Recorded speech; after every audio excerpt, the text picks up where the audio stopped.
lo Stato c'è, quindi potete cercare a fare i furbi, ma alla fine lo Stato prima o dopo arriva. Questo è il monito del primo cittadino di Gonarsi, Ivan Diego Boemo, dopo lo smantellamento dell'organizzazione criminale che produceva sigarette vicino al campo sportivo del piccolo comune friulano. Devo dire una cosa, che anche nelle realtà piccole come il comune di Gonars, purtroppo ci sono queste infiltrazioni criminali da parte di gente estranea che approfitta dei comuni piccoli per costruire e realizzare queste cose. Siamo stati in via Corte e di fronte al magazzino fatiscente è assurdo pensare che lì dentro ci fosse una produzione massiccia di sigarette di contrabbando, ma così è.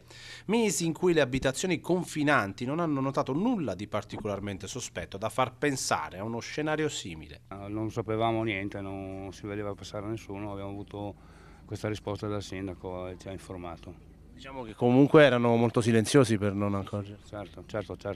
Professionisti. Probabilmente sì. Proprio a zero, non ci siamo accorti di niente, perché siccome qua è una fabbrica che comunque è sempre stata aperta e c'erano avarie automotive, roba del genere, insomma, poi chiusa, poi riaperta, poi in fondo qua ci sono delle fabbriche, cioè ci sono delle aziende che comunque il traffico di camion non si vedeva. Di notte mai sentito niente, sempre tutto tranquillo, cioè mai neanche venuto il dubbio.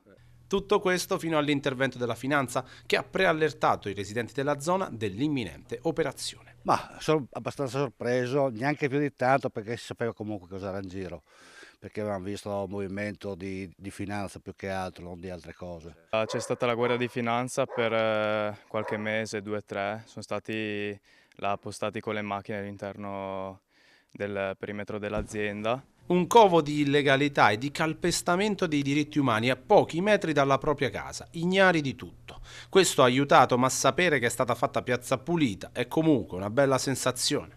E adesso in teoria dovrebbe essere tutto sistemato, perché non c'è più movimento, non si sente più parlare.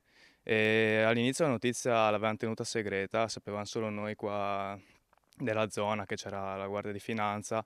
Hanno montato qualche telecamera per tenere controllata la zona e adesso è tutto a posto. Siete un po' più tranquilli. Sì, ma già da quando abbiamo visto che stavano smantellando già tutta la finanza. Sì, beh, soprattutto avere una cosa del genere dietro casa è quasi incredibile perché non te l'aspetteresti mai.